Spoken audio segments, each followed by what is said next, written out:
Hierdie boodskap na toe gebring deur Skatte in die Hemel. Gaan sluit graag by ons Facebookgroep aan vandag. Vandag se skriflesing kom uit Jakobus 4 vers 8. Nader tot God en hy sal tot julle nader. Vandag se boodskap is getiteld Nader tot God. Die Bybel is vol God se beloftes. Sy woord is 'n liefdesbrief aan ons, sy kinders, sy geliefdes. Hy bevestig oor en oor sy liefde en sorg aan ons. Ten spyte daarvan pak ons soveel dae en dinge aan ons eie krag aan en maak ons staat op ons eie insig en reserves. God verwelkom selfs 'n geringe poging van sy kinders om sy teenwoordigheid op te soek. Selfs die prewel van God se naam is vir hom baie aanneemlik. Hy staan gereed om jou te ontvang. Roep my, sê die Here in Psalm 50. Ek sal jou uithelp.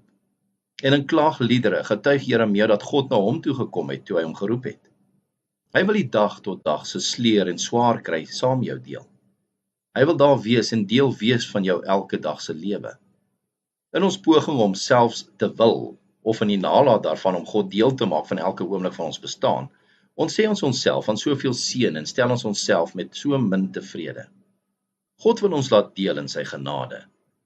Hy nooi ons telke male in sy woord uit. Vandag herinner hierdie woorde in Jakobus ons weer dat hy in jou lewe betrokke wil wees.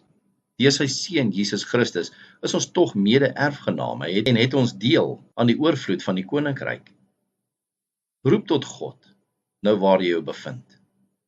Jesaja 59 vers 1 sê, die arm van die Here is nie te kort om te help nie, en sy oor nie te doof om te hoor nie.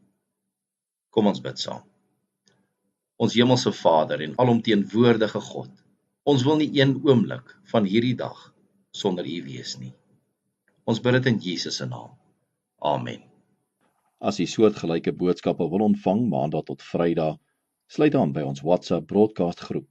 Stuur net jou nommer na 072 581 2973.